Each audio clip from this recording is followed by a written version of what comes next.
मौजूदा दौरे हुकूमत में भी चीनी बहरान ने एक बार फिर सर उठा लिया है और मुल्क भर में जनवरी से अब तक चीनी की कीमतों में 50 रुपए फी किलो तक का इजाफा हो चुका है। यानी जनवरी में औसतन जो चीनी 130 रुपए फी किलो फरोख्त हो रही थी, वो मार्च में रमज़ान के महीने में 180 रुपए फी किलो से तजावुज़ कर चुकी है। और इस खदशे का इजहार भी किया जा रहा है कि चीनी की फी किलो कीमत 200 रुपए से तजावुज़ कर सकती है।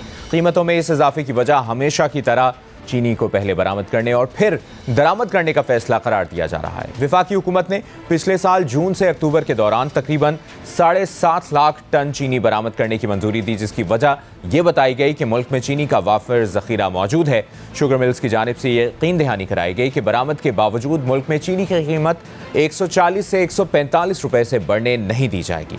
लेकिन फिर नवंबर से क्रशिंग सीजन के साथ ही मुल्क में चीनी की कीमतों में इजाफा होना शुरू हो गया, जो अब तक जारी है। और पाकिस्तान ब्यूरो ऑफ स्टैटिस्टिक्स के एदाद शुमार के मुताबिक इस दौरान चीनी की कीमतों में 22% का इजाफा हो चुका है। और अब यह खबर सामने आई है कि शुगर मिल्स मालिकान ने चीनी की बरामद के बाद अब एक्स मिल्स रेट भी बढ़वा लिया है। जियो न्यूज़ के जराये के मुताबिक बरामद से कबल चीनी का एक्स मिल्स रेट 124 रुपए किलो था, जो बरामद के बाद अब 159 रुपए किलो मुकर्रर करवा लिया गया है, जिसकी वजह से चीनी की कीमत में मजीद इजाफे का इम्कान है। और दिलचस्प बात यह है कि यह सब उस हुकूमत के दौर में हो रहा है जिन्हें तजर्बाकार कहा जाता है, जो माजी में चीनी बहरान का जिम्मेदार हुकूमत की नाअहली को करार देते हुए चीनी की बरामद और फिर दरामद के फैसलों को इस बहरान का जिम्मेदार करार देते थे और इल्ज़ाम लगाते थे कि अपने ATMs को फ़ायदा पहुंचाने के लिए चीनी की कीमतों में इजाफा किया जाता है। देखिए माजी में वज़ीर आज़म चीनी बहरान को लेकर क्या कहते रहे। जब चीनी एक्सपोर्ट की गई, इनके ज़माने में 52 रुपए चीनी थी, एक्सपोर्ट की गई और फिर वक्त आया कि चीनी की कीमत जनाब स्पीकर वो 110 रुपए किलो तक जा पहुंची। पिछली हुकूमत में क्या हुआ आप देखें, ना शुगर एक्सपोर्ट की गई, शुगर इंपोर्ट की गई, गंदम एक्सपोर्ट की गई, गंदम इंपोर्ट की गई। कितना विंडफॉल प्रॉफिट लोगों की जेबों में गया, चंद लोगों की तिजोरियां भर गई और आम आदमी बेचारा महंगाई में बिल्कुल बुरी उसकी हालत हो गई। यानी वज़ीर आज़म को इदराक था कि चीनी की कीमत में इजाफा क्यों होता है, मगर इसके बावजूद इस बार भी वही हो रहा है जो पहले होता आया है। और अब चीनी की कीमतों में इजाफे को जवाज़ बनाकर हुकूमत ने खाम चीनी दरामद करने का फैसला किया है, जिसके बाद हुकूमत पर यह तनकीद की जा रही है कि हुकूमत चीनी दरामद करके उसी शुगर माफिया को फ़ायदा पहुँचाना चाहती है जिसकी एमा पर चीनी बरामद करने का फैसला करके उसे फ़ायदा पहुँचाया गया था।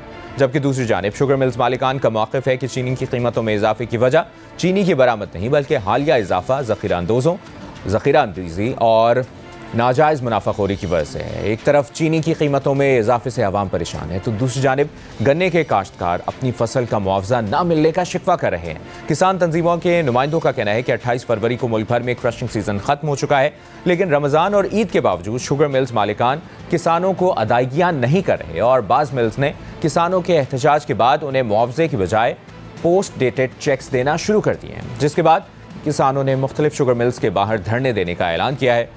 इस मामले पर मौक़िफ़ के लिए जब हमने शुगर मिल्स एसोसिएशन से रब्ता किया तो उन्होंने अदायगियों में ताख़ीर को मामूल की कार्रवाई करार देते हुए कहा कि ये किसानों और मिल्स का आपस का मामला है, दीगर कारोबारों की तरह गन्ने के कारोबार में भी उधार चलता है।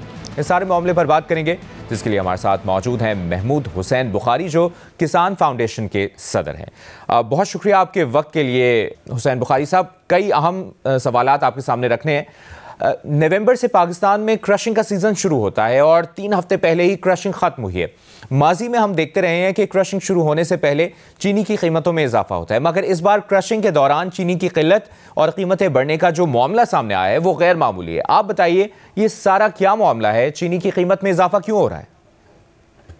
जी बिस्मिल्लाहिर्रहमानिर्रहीम, अस्सलाम वालेकुम। शुक्रिया जियो न्यूज़ का और आपका। गुजारिश ये है कि ये चीनी का जो बहरान है वो हर साल ही आता नहीं है, पैदा किया जाता है बुनियादी तौर पर।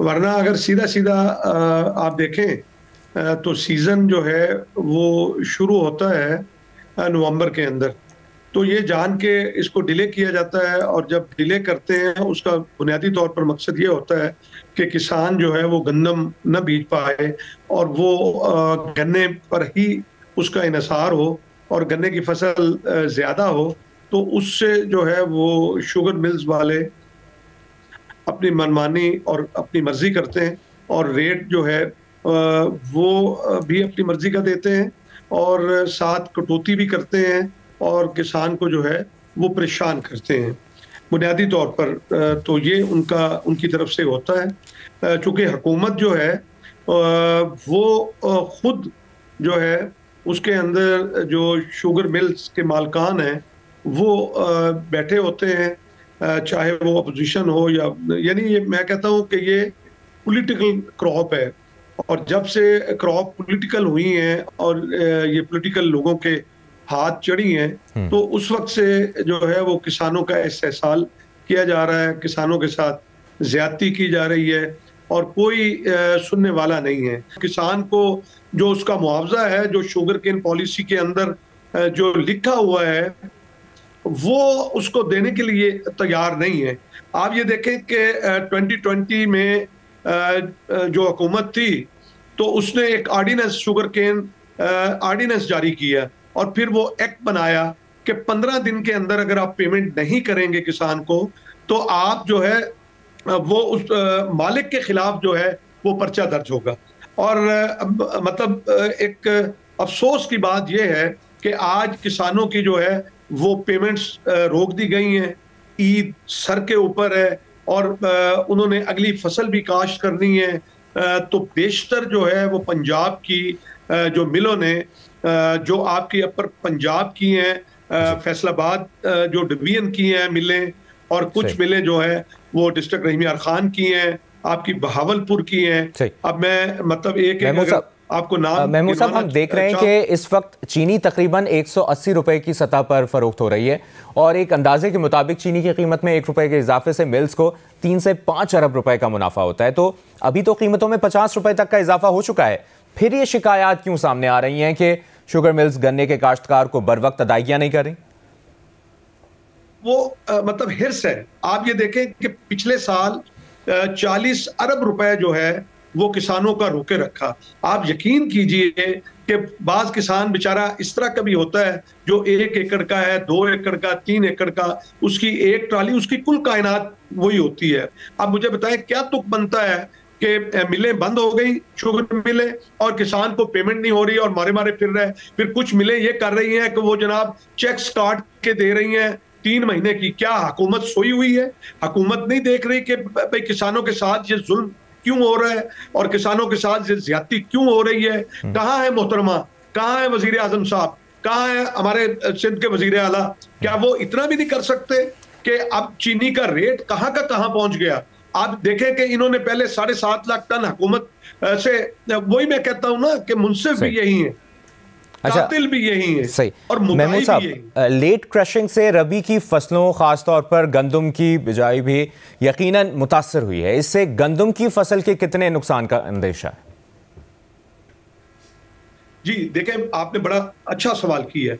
मैं आपको ये बता दूं कि गंदम जो है वो तो बुनियादी तौर के ऊपर जिस वक्त इन्होंने रेट 3900 रुपए, देखें वो मैंने नहीं या आपने नहीं वो ऐलान किया था, वो हुकूमत पाकिस्तान ने बाकायदा हमारे अखराजात देख के 3900 रुपए का ऐलान किया। और जब हमारी फसल पिछले साल पक गई तो उस वक्त मोहतरमा ने जवाब दे दिया, यहाँ पे जो है वो नहीं ली, जिसकी वजह से गंदम की काश्त 30% जो है वो कम हुई है।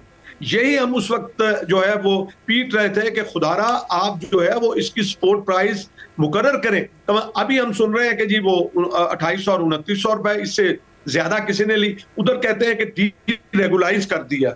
भाई अगर डीरेगुलाइज करना है तो आप खुली मार्केट पे छोड़ दें, फिर मेरी फसल मेरी मर्जी, मैं चाहे अफगानिस्तान को बेचूं, मैं चाहे सिंध को बेचूं, मैं पंजाब को बेचूं, मैं खैबर पख्तूनख्वा बेचूं, मैं कश्मीर को दूं। अब ये यहाँ पे क्या करते हैं कि जिला बंदी कर देते हैं। अब मेरे जिले रहीम यार खान के अंदर सिंध में नहीं जाने देते गंदम। अब वहां से कोई ट्रक जाते हैं तो आगे से रोक लिया जाता है। भाई मुझे किसी तरफ से ठंडी हवा नहीं आती। इधर गन्ना जो है वो गुनाह कर दिया कि हमें ना तो जो है वो उसके प्राइस मिले। मैं आपको ये बात बता दूं कि पिछले साल हुकूमत सिंध ने गन्ने का रेट 425 रुपए मुकर्रर किया और हुकूमत पंजाब ने 400 रुपए मुकर्रर किया। यार उसके बाद आप देखें कि डीएपी खाद में इजाफा हुआ, यूरिया में इजाफा हुआ, डीजल के अंदर इजाफा हुआ, बिजली के रेट्स के अंदर आए दिन इजाफा होता है, लेबर के जो है खर्चों में इजाफा हुआ। मुझे बताएं मैं कहां जाऊं? मुझे अगर आप इस तरह से मारोगे तो फिर मैं ये वाज़े तौर पे कहता हूं कि ना सनतकार बचेगा, क्योंकि गन्ना होगा तो आपकी शुगर मिल चलेगी, अगर गंदम होगी तो आपकी फ्लोर मिल चलेगी, अगर कॉटन होगी तो आपकी टेक्सटाइल चलेगी, आपकी जिनिंग चलेगी, आपकी टेक्सटाइल से 8 बड़े शोबे जो है चलते हैं। तो मैं ये कहता हूं कि पॉलिसी कोई नहीं है इनकी। ये जो साथ आसपास बैठे हैं वो सिर्फ इनको जनाब खुश कर देते हैं कि आटे के थैले पे इनकी तस्वीर छाप दो, आप इनकी जनाब किसी रेडी के वो सही आप कहेंगे वाज़े तौर पर कोई उसका पॉलिसी नहीं है। महमूद हुसैन बुखारी साहब